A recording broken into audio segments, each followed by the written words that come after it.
Imagine playing a co-op shooter like Fortnite or PUBG on a VR headset in real time, with zero lag all through your phone while traveling in a fleet of self-driving cars going 200 miles an hour. Sit tight, because the future of gaming and everything else is about to change forever.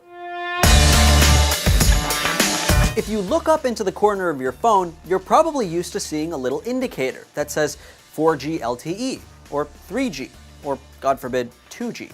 And you've come to understand that it probably has something to do with your phone's connection to your mobile network. The higher the G, the faster the connection. It's pretty easy to follow. The G stands for generation, and each subsequent generation refers to a specific minimum speed, connectivity, and reliability necessary to classify that network as a particular generation. 1G let us talk to each other. 2G let us send messages. 3G gave us broad data and internet, and 4G LTE made it a whole lot faster.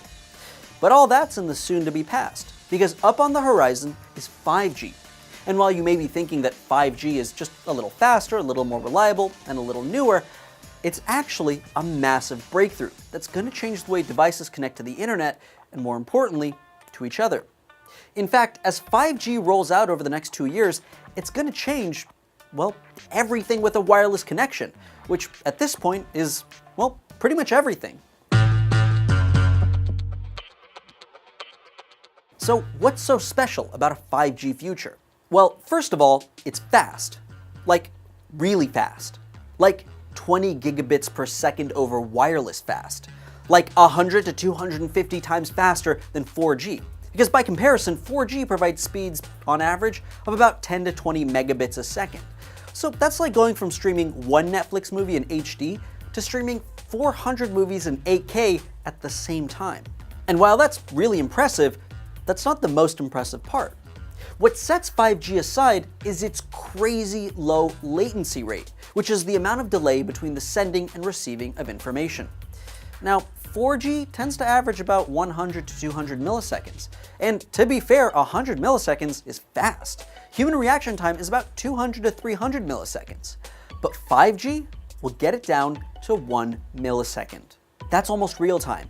And being able to send and receive information in what is essentially real time means that we can use 5G to replace real-time interactions.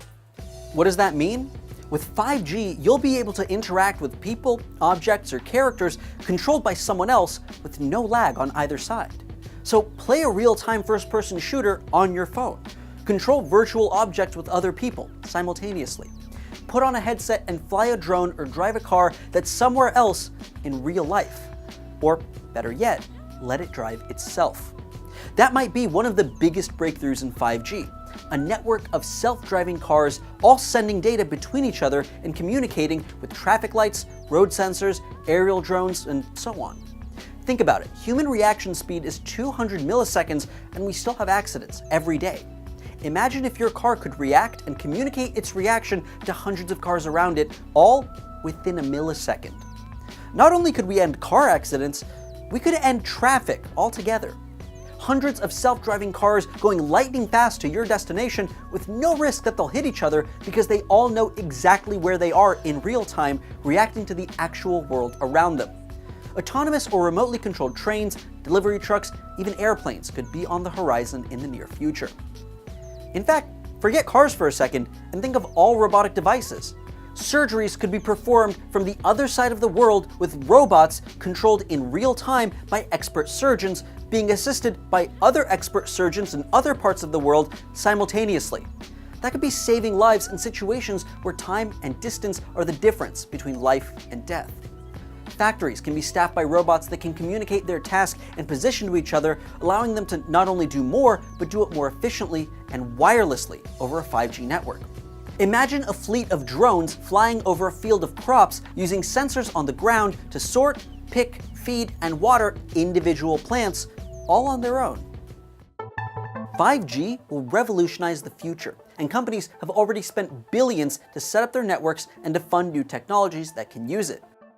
But that's not to say 5G is perfect. One major drawback has to do with why it's so fast.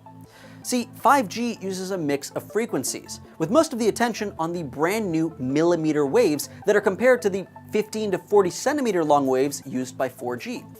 And shorter waves and higher frequencies have a massive problem. They don't go very far. Whereas on a 4G network you can go 10 kilometers and barely lose signal, 5G maxes out at about 300 meters, and it can't go through walls, or even bad weather like rain. So what does that mean? Well, it's a gift and a curse. Having such a short signal distance means building more transmitters. A lot more transmitters. Like multiple transmitters every couple of 100 meters in every direction. On the other hand, it also means that you can pack more devices into one area. Now, 4G allows connectivity to 1 million devices in 500 square kilometers. That's about the size of Chicago. 5G, on the other hand, will allow 1 million devices in 1 square kilometer, or a little smaller than Grant Park in Chicago. So, how far away are we from reaping the benefits of 5G, self-driving fleets, and robot surgery? Well, at least a couple years. 5G is expected to be fully rolled out by March of 2020, and over the next 2 years will be slowly phased in and experimented with as sensors and transmitters are installed around the world. Some companies, like T-Mobile and Verizon, have already launched home 5G networks in select cities. But it'll still take quite a bit of time for all the new hardware, software, and brand new innovations to work seamlessly together. Until then, we'll just have to keep dreaming of a bright, new 5G future.